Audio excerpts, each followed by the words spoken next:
Hey guys, welcome to my review of The Mandalorian Episode 5, The Gunslinger. I'm Josh. Welcome to the R-rated show.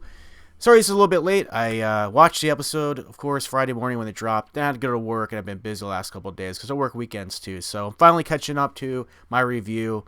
Sorry about the wait, but here it is. Essentially, great job bringing it back to the correct tone. I feel like they should have carried through the momentum of episodes 1, 2, and 3, which were excellent. 4, I didn't care for so much. Not terrible. I just felt like that episode number 4 was a distraction, a filler episode. There's only 8 episodes in the season.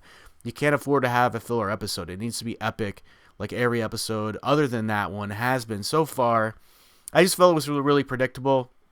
If you watch my review of episode 4, it will go into detail. I'll rip it apart and talk about things I don't like.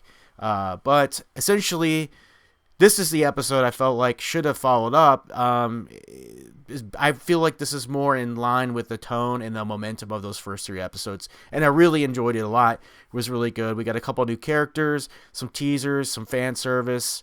And we got to go back to Tatooine, which is really cool. So I'll run through the episode with you real quick. Essentially, it opens up with the Mando in a space battle in his spaceship, the Razor's Crest, with Baby Yoda, of course, in tow. Excuse me. They're being pursued by another bounty hunter in his spaceship, and we're at the very tail end of the pursuit. Presumably, this bounty hunter is after Baby Yoda because Mando's now a renegade guild member who stole a precious bounty from the head of the guild, and there's a huge amount of money on his head, so everybody's after them essentially, and we of course saw that in the last episode as well. So it doesn't shock us to see that they're being pursued through space.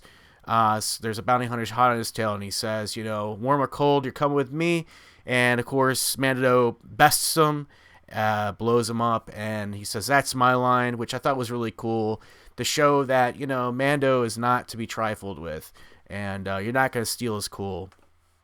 So, unfortunately, due to the battle, the Razor's Crest has sustained some serious damage, and they need to land on Tatooine, of course.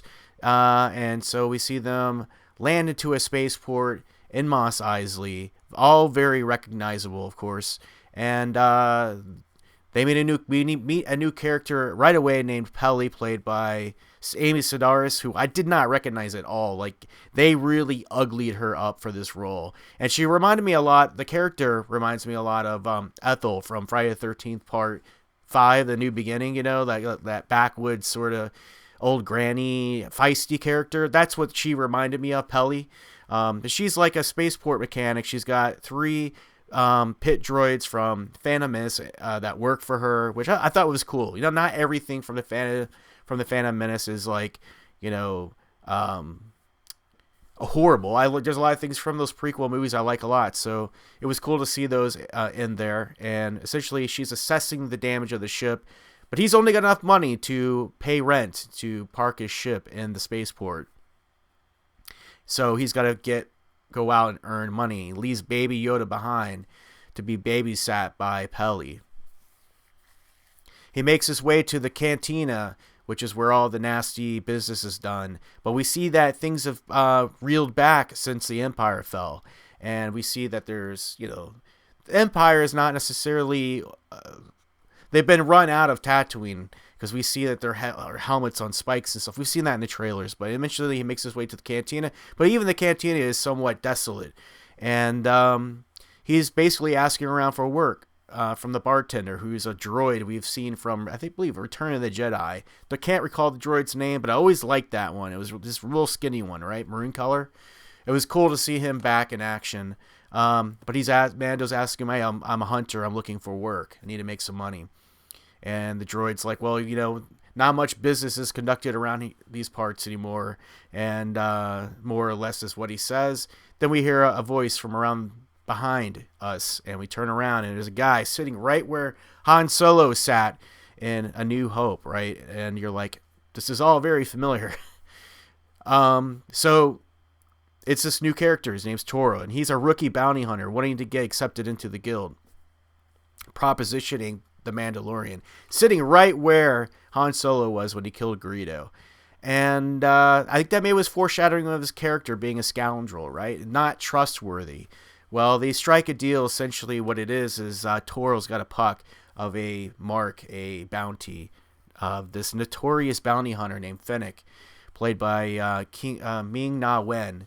And the problem is that because he's a rookie, he's got no skills, and that bounty mark is too strong for him to take on his own. So he enlists the Mando to help him bring down this mark and says, you take the money and I'll just get into the guild. I'm just trying to get my foot in the door. They agree, and off they go through the sand dunes to track down Fennec. So essentially, they get a couple speeder bikes, and I was like, thank you. It was like, I just brought this up in my last review. I was like, they're talking in the last episode, they were trying to make their way through the forest, and this like horrible flatbed speeder that like moved like 1.5 miles per hour through the woods. I'm like, it makes no sense. Why wouldn't they just have speeder bikes? Just get a couple of speeder bikes. Well, they got speeder bikes now, and they are hauling ass through the dunes to find Fennec, and stumble across a dead bounty hunter still attached to a dewback.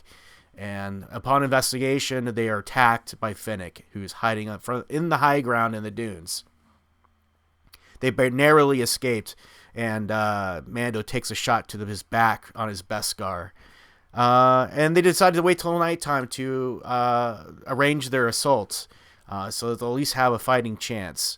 And so they decide to jump on their bikes and basically rush her, but they use flash grenades in order to throw off her aim, and they barely make it, and attack her on the high ground, and are able to gain control of the situation and take her hostage, essentially, so that they can take her back, collect the bounty, and go their separate ways. Well, they're in the assault, they lose a speeder bike, so Mando decides to go off to get the dewback so that they can traverse the dunes back to Mos Eisley. And while he's gone, Fennec seduces Toro to double cross Mando, but she's basically tells him that he is a well-known wanted renegade bounty hunter of the guild, and if they can bring him in together, then that would be far bigger reward and glory than bringing her in. And she gives him a piece of bounty hunter advice. She says, make the best deal you can for yourself, and protect yourself at all costs. Just survive, right? He thinks about it for a minute, and bam, he fucking shoots her right in the gut. I didn't see that twist coming. I thought that was really cool because it surprised me. And that's what TV shows are about, man. It's like enjoying the story and not seeing what's coming next. So that was really cool. He blows away Fennec. She dies right there in the sand. So he jumps on the last remaining speeder bike, heads back to Mos Eisley to find the spaceport where the Razor's Crest is parked and Baby Yoda's hanging out with Pelly. And when the Mando returns to their rendezvous point, he sees that Fennec's dead in the sand, and he realizes he's been double-crossed. Heads back to Mos Eisley for the confrontation, where Toro is waiting with Baby Yoda in his arms and a blaster pointed at Pelly's head on the ramp to the Razor Crest. And he says, hey, I'm bringing you in. It's a big show-off, right? But if you're gonna try to double cross a Mandalorian and you fucking point a blaster at one, you better have a B plan in motion, because God knows Mandalorians definitely has something up their sleeve. And indeed, Mandalorian has, as these guys' hands behind his head, you see a small blaster come out of his cufflink, and so essentially, I thought he's like a flash grenade or something. I don't know, whatever. He's able to distract him with it. I think it's another one of those flash grenades or something. Maybe it wasn't a blaster. Maybe I got that wrong. It's a flash grenade. He's able to distract him. Boom. Takes him out with a laser blast. He's dead. Baby Yoda's fine. Pelly's fine. Mando takes the credits off of the dead body of Toro to pay Pelly. And Baby Yoda and Mando are reunited, and everything's all good to go. Now, the zinger on the end of this episode is we go back to the body of Finnick, and it's nighttime on the dunes. And we see a shadowy figure walk up to this corpse. And it's a cloaked figure in shadow. And you hear the jingle jangle of spurs. And there's only one character in the Star Wars universe that has spurs. And of course we know that is Boba Fett. So now the internet is ablaze with rumors that this is Boba Fett coming back. Risen from the dead from the Sarlacc pit to essentially, I don't know, like collect. Maybe he was hot on the trail of Fennec and was going to bring her in. Maybe now he's going to have a confrontation with with Mando and Baby Yoda. I don't know. Maybe they're try to squeeze him into this next 2 or 3 episode story arc, which I think would be really fucking cool. I mean, let's see it, you know? Go for broke. Let's end on a high note. I, for one, and would be totally fine with some more Boba Fett action. I don't think we need it. We definitely don't need to have Boba Fett upstage Mandalorian, our favorite rookie Mandalorian bounty hunter, you know? But fans are going crazy for this shit. And you know Jon Favreau and Dave Filoni planned this shit out. So it ends on that note, and I thought this was a great episode. I really enjoyed it. A lot of fun. They picked up the momentum back to where it needed to be. The teaser photos I've seen of the next episode, which is like this ragtag clan of, it looks like other bounty hunters or something. They all have to team up and do something together in the next episode. There's a Twi'lek in there. That looks really cool. So hey, I'm all for it. It looks like it's gonna be a Rebels flavored episode, the next episode, and you know, let's get into space. Let's do some cool shit. So I'm super excited for it. I really enjoyed episode 5, The Gunslinger. Great job. And that's my review of the episode. So thanks for watching. If you haven't subscribed yet, please hit the subscribe button, bell for notifications. I'm trying to hit 1,000 subs before the end of the year. I got 3 weeks left. Come on, we can try to at least get close. It's a lofty goal, but all you got to do is hit that subscription button and check it out. I do all kinds of great stuff on here.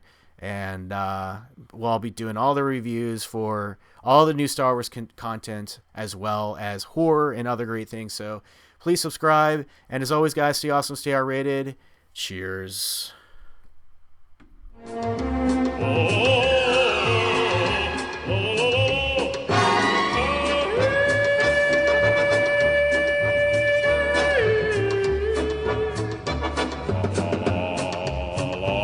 Hey guys, if you enjoyed this video, go ahead and hit the subscribe button.